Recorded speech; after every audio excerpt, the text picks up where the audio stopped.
I don't know about you, but the fact that they have like British accent makes it more funny, right? I mean, it's just there's something about that. If you want to know what that's about, you should come back next week, and you'll see why we put that video up. But again, welcome to Crossroads Church. I'm so glad that you're here. My name is Kevin, and I'm the campus pastor here at Westminster. And it's really good to be with you guys. Every week I come, I meet new people, and I'm blown away every week by how awesome the people are here at our church. And so I'm really glad you're here. And I'm excited to start a new series today. We're going to be starting a series that we're calling Circle Up, right? And the premise of this series is pretty easy. It's pretty simple. And it says this, is that we believe that circles are better than rows. We think here at Crossroads that circles are better than rows. Some of you are like, what does that mean? That's kind of confusing.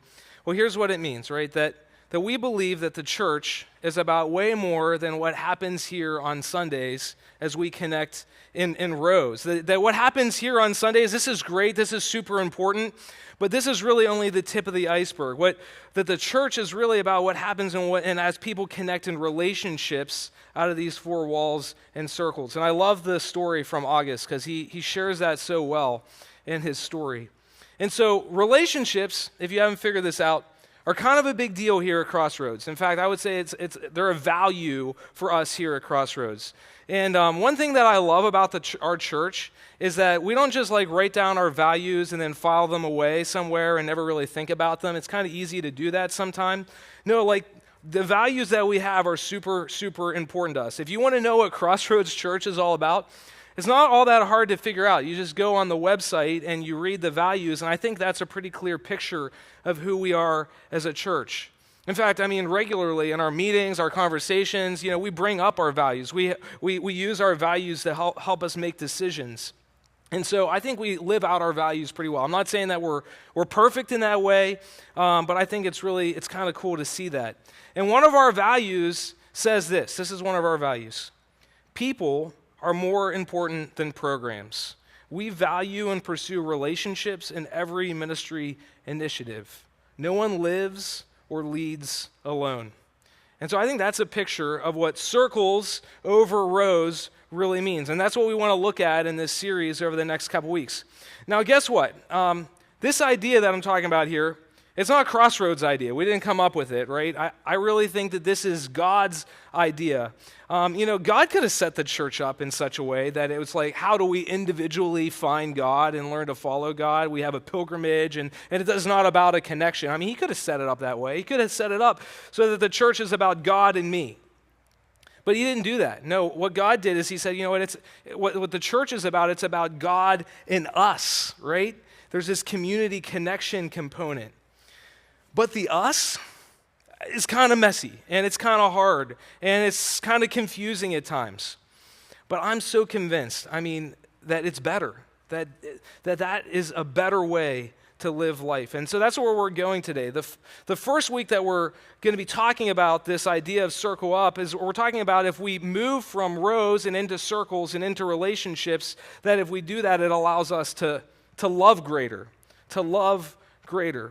Now, loving greater, kind of a big deal to Jesus, right? In fact, if I were to ask you, what do you think the most important lesson that you're going to learn while you walk the planet is?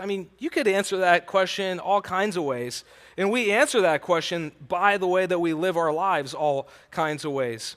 But I want to talk today that I really think that the most important lesson that you can learn while you walk this planet is how to love. It's how to love. How to love others, it's how to love God.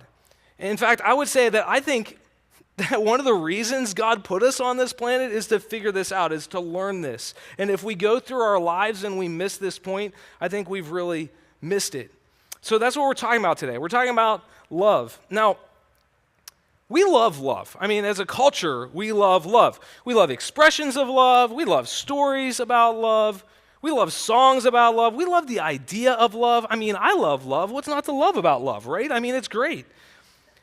But I think that we have kind of a little bit of a distorted picture when it comes to love.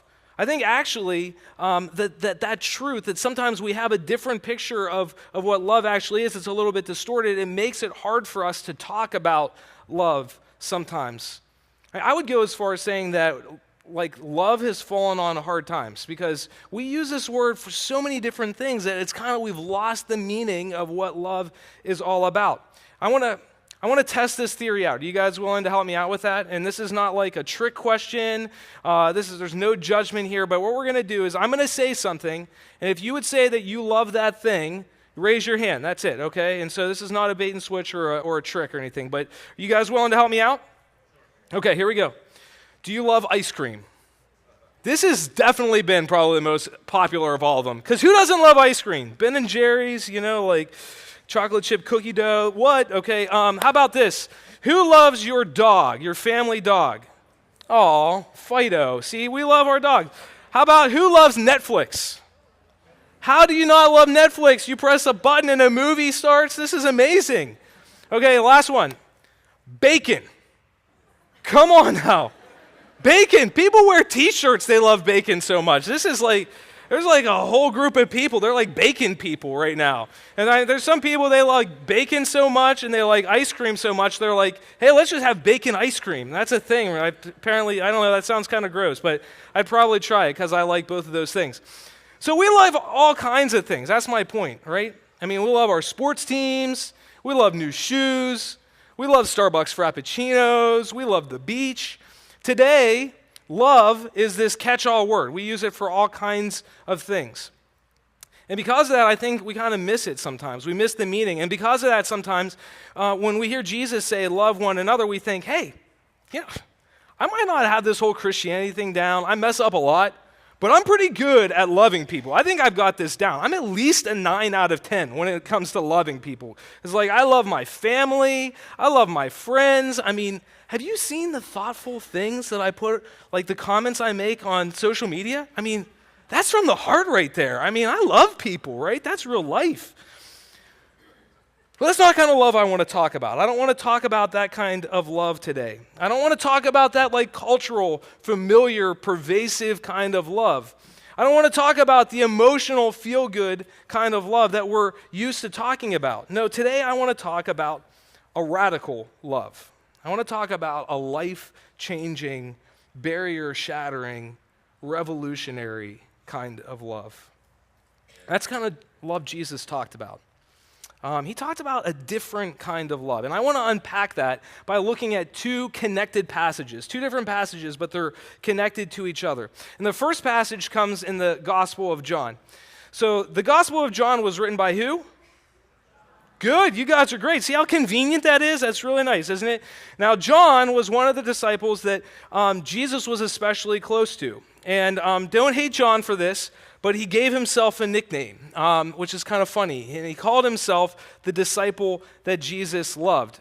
That's kind of weird. John gave himself a nickname. Can we just say that out loud for a second here? Because you aren't supposed to give yourself a nickname. That's the rule about nicknames. Like if you do that, it's a little bit weird.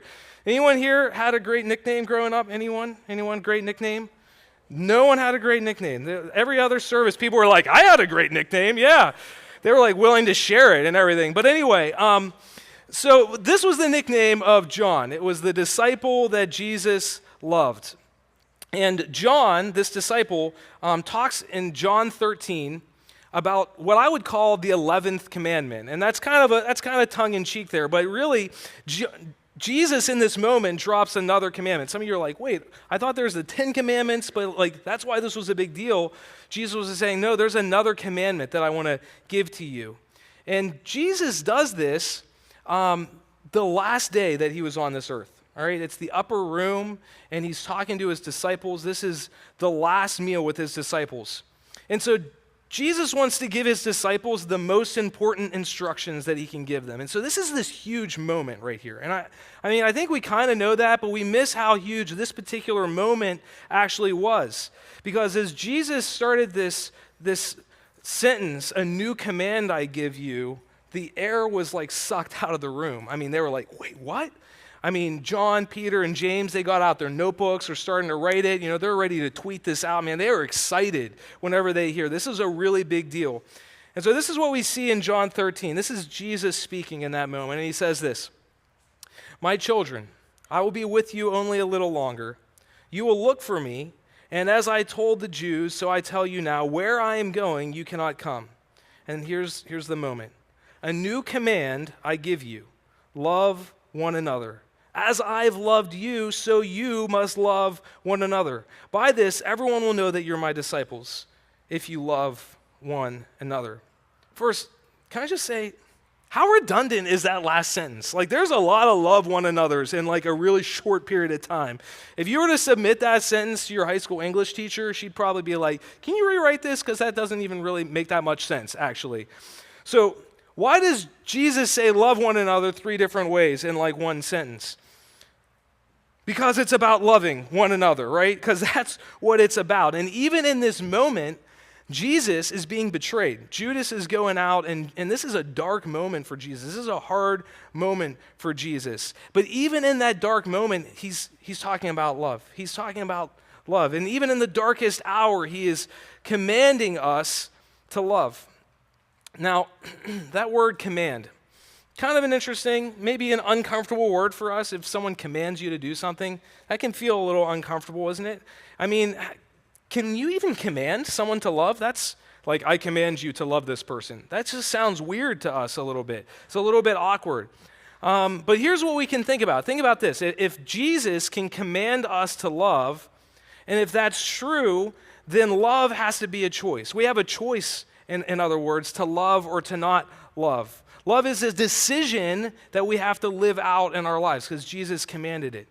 And so that also means that love isn't equal to liking, which is kind of how we use the word sometimes. I mean, so what that really means also is that we can love people that we don't even really like. And some of you, that's actually a little bit of a relief. They're like, oh, okay, that's good. But this idea kind of gets to the heart of the confusion in our culture about the word love. It's a decision. And Jesus actually commands us to love each other. And so in other words, command, it's a non-negotiable, right?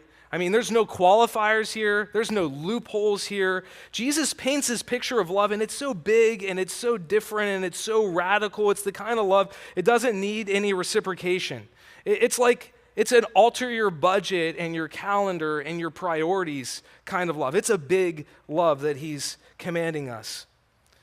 And so this moment in this room, this exchange in the upper room where Jesus gives a new commandment, I think that it so impacts and affects John that it would just stay in his mind for the rest of his life, that this was such an important moment to him that it just impacted him. And so think about this. Fast forward 50 years from this moment, right? Fast forward in the life of John, 50 years. This is 50 years after the death and the resurrection of Jesus Christ, and a lot has happened. John's seen a lot in that 50 years, right? I mean, he's seen the birth of the church. He's seen miracles happen. And he's tried, I think, for 50 years to live this commandment out, to love one another. I mean, he's tried to live it out. And so here's John 50 years later with gray hair and wrinkled skin, and he's reflecting on his life, and he's reflecting on his relationship with Jesus. And as he does that, he writes a letter. He writes an epistle that we call 1 John. And I really believe that if you study it, you look at it, much of what John says, Grandpa John, like gray-haired John 50 years later says in 1 John, is him reflecting on this moment that we read in John 13. And so this is what Grandpa John says about this commandment in 1 John 4, starting in verse 7. Beloved, let us love one another, for love is from God.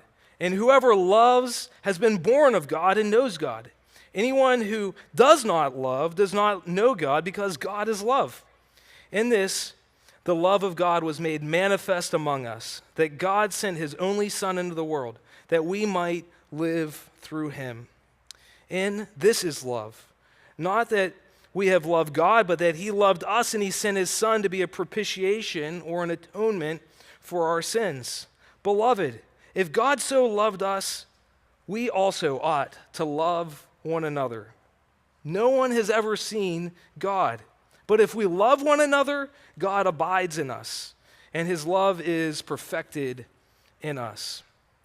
So I think Grandpa John here kind of gives us 3 things to think about whenever we're talking about loving one another. There's 3 things that I want to look at for the rest of our time together. The first one is the origin of love. And the second one is the audacity of love, and the third is the image of love. I want to unpack those three things for the remainder of our time: the origin, the audacity, and the image. And so let's start with the origin. Let's look at the beginning of this passage. It starts like this: Beloved, let us love one another, for love is from God. I love the start of this passage. In fact, I love even the first word in this passage, beloved. I mean, that's like, we don't really use that word all that often. That's kind of an odd word today. But what that literally means is be loved. Be loved. And right here from this very first word in this passage, we're reminded that it's God who loves us first. That God is the originator, He's the initiator, He's the author of love. And so the first dimension of love is this vertical dimension. It's love comes down. And as love comes down, God gives us this love in our lives. And so John's saying, listen, hey, before we talk about anything else, I need you to know this. I need you to know the origin of love. I need you to know where it starts. Because true love has its origin in God, and we can't give love away until we've received that first. Because guess what? We can't give away what we don't have. I mean, and you guys know this, because like if I were to come up to you and say, hey, I've got really good news, I'm going to give you $1 million. Isn't that exciting? I mean, you would be like, what? This is great. This is awesome. I mean, you start thinking about all the things you're going to do with it. You might tell someone else about it. You're really excited until you see my checking account balance.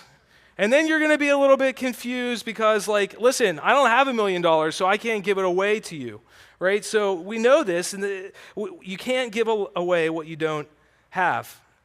And that's with love, too. The love of God has to come down in our lives, and it has to change us on the inside before we can go out and live it out on the outside. And if we don't know how to be loved first, we'll never be able to be love to someone else in our lives.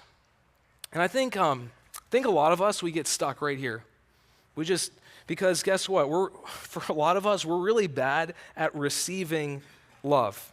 Now, I mean, there's a lot of reasons for that, and I think a lot of them are really good reasons. I mean, some of us, we just didn't have a good example of love growing up. Maybe your parents just weren't really good at expressing that, or you just had a difficult upbringing. For some of you, maybe your first marriage was loveless, and, it's just everything from that moment has been colored. And when it comes to love, for so many of us, we can't get our heads around, we can't think about a love that there's no strings attached and there's no limits. I mean, that's just really hard for us to get our heads around that. Can I say, if that's you today, it is my prayer that you would see and experience the love of God. I mean, that's what I want this place to be. Guys, I mean, I want this to be a place where people can have an experience with the true, life-changing, earth-shaking, soul-shaping love of the living God. Because God is the origin and the source of true love from true love. And if we don't have that love that comes from God, it's not real love, right? I mean, because the origin of something, where it comes from, is how we know the authenticity of that thing. And so it's important. The source and origin of love is important in our lives. Isn't that true? Like, I mean, let me put it this way. I was just thinking about Christmas a couple years ago, right?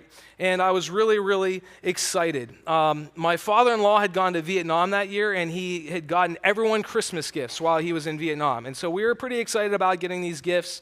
And he had given all kinds of beautiful gifts to everyone else in the family, and it was Christmas, and we're opening gifts. And I got my gift, and it was this little box, and it was beautifully wrapped, and I was just really excited about this, a gift from Vietnam. So I open up the gift, and my heart skips a beat. Because inside the gift, this is a Rolex box, right? I mean, and I open it up, and there's this beautiful Oyster Rolex, and I'm like, oh my gosh, I mean, this is amazing. And I'm like, my father-in-law, he must really love me. This is like a special moment. My father-in-law has given me this gift. It's like, oh, and I even say to him, I'm like, Gary, I can't believe you did this, man. This is way too much. I can't believe you would buy me a Rolex. And he kind of looked over, and he paused, and he said, oh, that's not a Rolex, man. I got that in the streets of Vietnam. That's a fake. And I was like, what? You gave me a fake Rolex, man? What is that, I mean, let me just say here, if you got a Rolex and you bought it, on the streets of Vietnam, chances are it's probably not a real Rolex. Why? Because the origin of something is what determines the authenticity of that thing. And that's why that it's only when we receive true love from God that we're able to give true love away in our lives. And it's when we get this, we start to go beyond simply copying or imitating Jesus. See, I think a lot of us, that's what we do. We try to kind of copy Jesus' life, and I get that because, like, who else are we going to model our lives after? So I understand that completely, but I think John here is actually saying, wait a second. There's something even better than imitation or copying. John's talking about participation in this moment. John's talking about something that's even better than copying. He's talking about connecting with God's love in such a way that we actually become a conduit for that love in the world around us. And see, I think that makes all the difference. Because, can we be honest? I mean, it's easy to act like we love other people. It's easy to pretend. It's easy for us to put on the God face when we come to church. It's easy to play the part. I think it's really hard to actually love people like Jesus did. And it's hard because the kind of love Jesus talked about was really, really hard. It was this crazy love. I mean, it was bold and daring and fearless and risky and heroic. And so I want to talk about the next thing here, and that is the audacity of love. And that word audacity is kind of defined by all those words that I just said. Because the love of God is so big that it requires an equally big response as we receive it. It requires this unconditional, no reciprocation, bold kind of love in our lives as well. And this isn't the kind of love that we're used to talking about. I mean, this isn't like I love bacon kind of love, right? I mean, this is not a romantic or brotherly love. It's not liking or emotional. It's a decision to love people even when it's really, really hard. It's a decision to love even when it feels unnatural or illogical. It's this word in Greek, the Bible uses the word agape, right? It's the Greek word agape. And that's the kind of love that John is talking about. And that's the kind of love Jesus lived. That's the kind of love he modeled in our lives. I mean, that's what Jesus asked of us. He said, you know what? Love like I love. That's what I want your life to look like. And when I look at how Jesus loved, I don't love like that. I mean, not even close. I mean, we don't love Jesus like Jesus loved people. I mean, maybe you can love the lovable person in your life. You can love the people that look like you or like the same things that you like. But the love of Jesus was so magnetic and it was so majestic because it was so much bigger than that. I mean, he loved people that we don't love.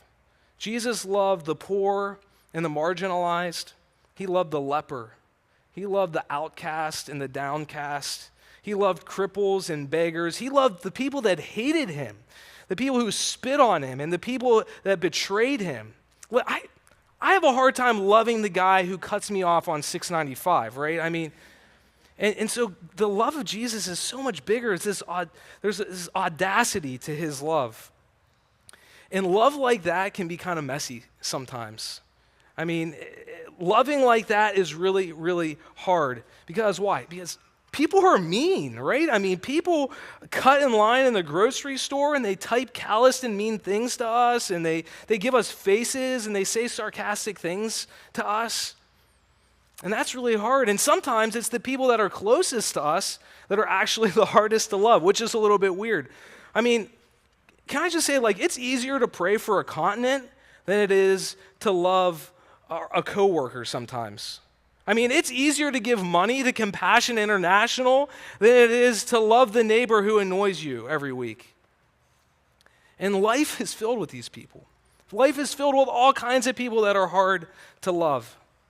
And can I just say, like, I wonder that maybe, just maybe, God puts those people in our lives to teach us how to love like he loved, right? I mean, because he loved us, even while we were still in sin, he loved us and he died for us.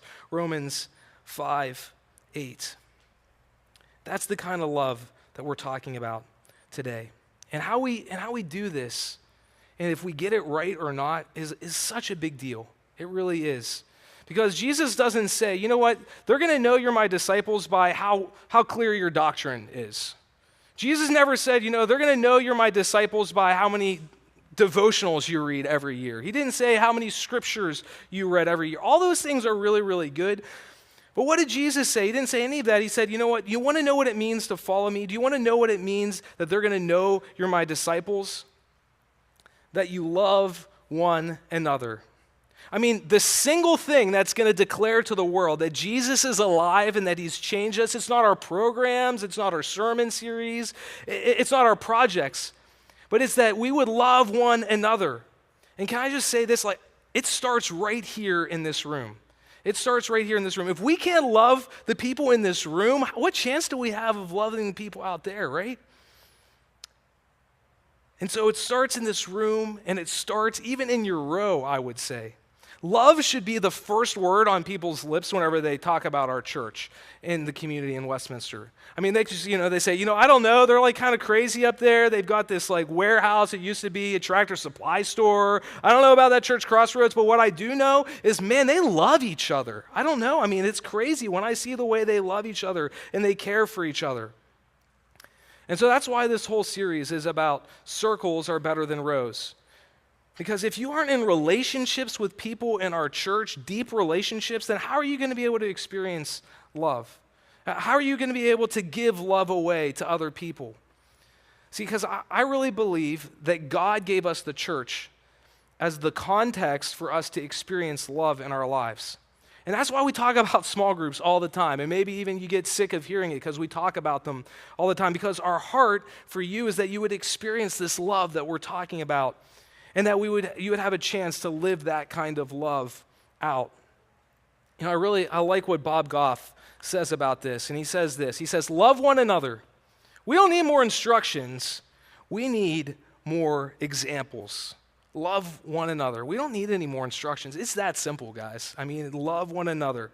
But we do need people who are willing to live out this big, audacious love. Those are people that are willing to actually live out what Jesus has talked about.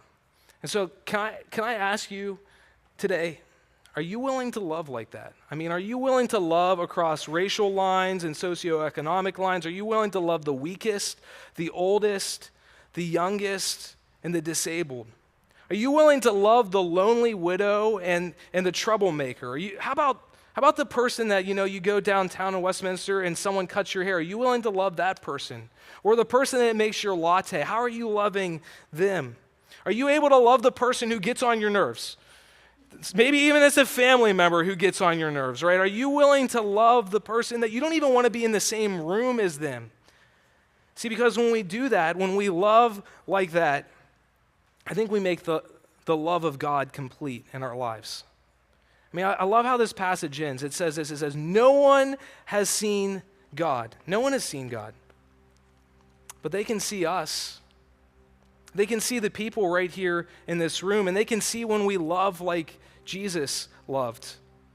And so as we get ready to wrap up and as I get ready to close, I want to kind of end with this sending thought, and that's the image of love. See, I really believe, guys, that when we get this right, when we love each other this way, as we receive God's love this way, and as we begin to love God, the people of God this way, the cross of Christ becomes clear in that moment. And if we're not loving people this way, people are going to miss it. They're not going to see the cross. And so that's my prayer for this church. That you would love one another like Jesus loved you. And because of that, the people in this city would know that Jesus is alive and would know that he changed us, because there's no other explanation for it. I mean, what if we actually did this? I mean, what if we actually lived this out? What would that look like if we actually lived this out? That the people in this town who don't have a clear picture of who God is, those that have never seen him, the people who are even looking for God, but the picture is fuzzy and out of focus, that as we love each other, this image of love would begin to take shape in our community. And the more that we love like Jesus, the more our church looks like Jesus, and it starts to come into clear focus. And a portrait of love begins to take place and shape in our city. I think if we commit ourselves to that, we complete God's love. God's love is perfected in you and it's perfected in me. And suddenly the people of Westminster are going to step back and they're going to say, so that's what Jesus looks like. I don't know about you, but I would give everything for that. I would give my whole life for that. Wouldn't you? Let me pray. Lord, we so want to live this out. We so want to get this right, but wow, do we miss it sometimes. And it's really, really hard because your love was so big. We look at it and it almost feels impossible to love like that. And that's why it's only when we receive your love and we're able to give that love away, that's the only way it's possible, Lord. Because in my own power, it's not going to happen. And so, Lord, I just pray that the people in this room would start to get a picture of what this looks like, that they would start to love one another here in this place, that it would start right here in this room, and as we love one another, there would begin to take shape and focus. There would be a clarity to the picture of love, that the people of Westminster and Carroll County and beyond would look at Crossroads Church and say, wow, you know what? That's a portrait of love. That's a picture of what Jesus looks like. So Lord, help us live that out. Help us see what that means and know what that means and live it out well in our lives. In Jesus' name, amen.